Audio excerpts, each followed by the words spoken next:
Hi, speech class. Timmy here. I just wanted to record a quick introduction to your VoiceThread video. And whenever I'm recording, oh Lord Almighty, guys, I'm so good at this. Whenever I'm recording lectures, I almost always have a security cup because it feels really awkward to be talking to my computer. And so I always have this like security cup because for some reason this makes me more anxious often than talking to you in person. And so all that to say too, if you feel a little weird doing this, that's also normal. I also just realized I forgot to close my laundry room door, so I'm sorry if you guys can hear the laundry going in there. I'm at home just kind of trying to get everything for the week figured out for you all. So here's what I want you guys to do.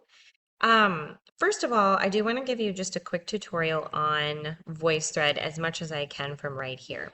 When you're watching this video, you're going to see the VoiceThread screen in a square on your screen. And probably, oh gosh, what would it be? Maybe on this side of your screen. On this side of your screen, on the bottom, you should see a little plus sign.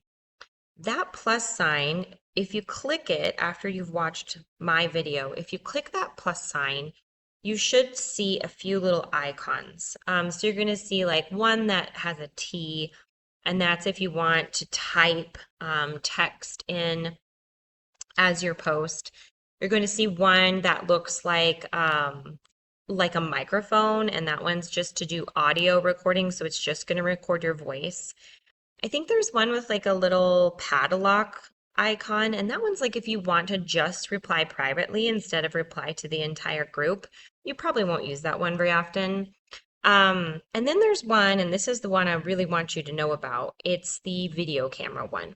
Whenever we do a voice thread, and it won't be super often, but every once in a while I may ask you to do a voice thread, and I'm asking you now, I want you to use that video icon.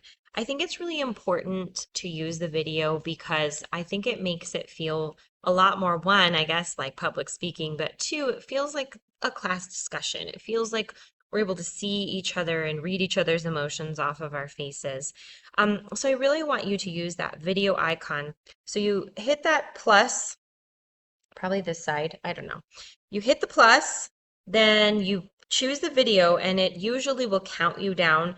Sometimes if your settings default this way, it'll just start recording you. So just kind of watch for that. It might just immediately start recording you. And then I want you to, after you have started your video, I want you to respond to the following prompts. So I want you to maybe write these down or think about them um, so that, oops, you have a good answer before you start your video to these prompts. Um, so here's what I want you to do on this. One, what's one thing that you were proud of in your speech? So this is a reflection on your speech that you did this week. Whether you did it Monday or Wednesday, this is you just reflecting on it and telling us some of your thoughts. So first of all, what's one thing you're proud of? Think about your speech as a whole. What's one moment or one part that you did feel good about? And I want you to pick something. I really don't want you to do the whole, I didn't feel proud of any of it. I didn't like any of it. I don't want you to do that. For most of these, there's no right or wrong answer. But for this one, you at least have to give an answer to think of at least one thing that you were proud of. And maybe it's not the actual delivery of the speech. Maybe it was the items that you chose or the thinking that you did about it or whatever it might be. Um, Number two, what surprised you? Was there anything about giving a speech that you didn't expect? Maybe something felt easier or harder. Maybe you noticed something about yourself as a speaker that you didn't realize before. Looking at the rubric, for Pete's sake, sorry guys, I'm going to show you the rubric in just a second so that you can see it. But looking at the rubric in a moment, what's one area that you want to work on the rubric? And the rubrics can be kind of complex for this class. Slow down, right? Pacing. But that doesn't mean that you have to overthink it. You know, just think about the different areas of the rubric and what's one area that you feel like you want to work on. Um, And then finally, number 4, what is one goal you want to set for your next speech? Based on what you just said, give yourself a specific, realistic goal for the next time you speak. What does that actually look like when you're up there speaking? Give us a very specific example. So that's what I want you to do in terms of your prompts. And so when you respond to this video, you're going to answer those 4 prompts. And what I'm looking for is I'm looking for um, just honest answers, honest, vulnerable discussion, and really, I just want you to complete the 4 prompts, for your grade or for your attendance and all that. It's really just completing those 4 prompts and responding. A lot of times with voice threads, I ask students to respond to one another, but in this situation, you don't have to do that unless you want to. So I'm going to go down here to the What's in My Bag speech rubric. And we're going to take a look at it so that for number 3, you feel like you can answer that honestly. So here's what we have for the rubric, and I'm sure you've seen this before. I've sectioned it into several different categories. So introduction, that's going to be your attention getter, capturing audience, kind of a clear main point, and then often a preview of your items in this particular speech. So to be in the spotlight category here, which is the A category or the expert category, you're going to open with a creative, compelling hook that engages the audience and creates curiosity. You're going to have a memorable, sort of unifying idea or theme.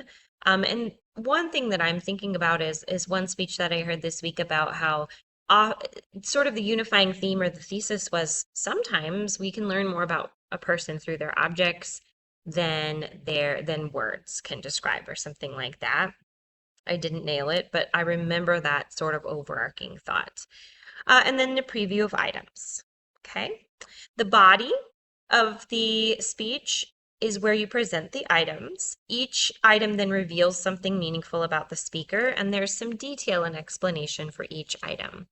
So in the spotlight category here, the speaker presented 3 to 5 items. They're good and appropriate for the classroom setting. They genuinely represent the speaker's identity, values, or experiences. Each item includes rich, specific details that reveals an authentic insight about the speaker, about their relationships, their goals, their personality. The stories are vivid, they're personal. The audience learns more about who the speaker is, not just the things that they own. And then each item receives a balanced, thorough attention with specific examples. So no item was sort of cast aside as an afterthought. All the items have a good detail. And then conclusion, how are you bringing it all together? I like this term clincher, where this encourages you to end with a powerful, creative final statement that sort of brings everything together and resonates with the audience. Maybe circling back to the attention getter, which I know one student meant to do in his speech as well, sort of that circle back and that recall. And then you synthesize the items into a cohesive recap that reinforces that unifying theme. So intro, body, conclusion. Organization, basically, did you have a clear sort of beginning, middle, and end, introduction, body, and conclusion? And are you transitioning between moments or between sections of your speech well so that your speaker can follow your flow and feel that coherence there? Vocal delivery deals with appropriate volume, articulation, conversational pace, and vocal variety and enthusiasm. So you can see some of the emphasis here. Each word is crisp and clear. Pacing is natural and conversational. Enthusiasm, your voice is dynamic and expressive. Physical delivery, the laundry, sorry, you guys. Physical delivery is, are you maintaining eye contact when you can with the audience? Are your gestures natural? Your movement natural? Is your posture confident? Okay, so here are some things here. Strong, confident posture. Extemporaneous delivery basically just refers to that you didn't rely on your notes too much. You didn't read directly from your notes. at an inappropriate time. There are times when reading from your notes is appropriate, like if you're citing a statistic or a quote from someone. Sometimes you want to get that exactly right. So sometimes reading that citation or that statistic from your notes is appropriate, but most of the time we want to use our notes as a reference, but not read directly from them. And that's what extemporaneous delivery refers to. Time management, where were you at with time? Visual aid, did you present, in this case, your items as your visual aid well? Did you handle them confidently and well? Could everyone see them? And then your audience awareness. And basically, this is that you're really thinking about your audience as you are speaking. And this is really important.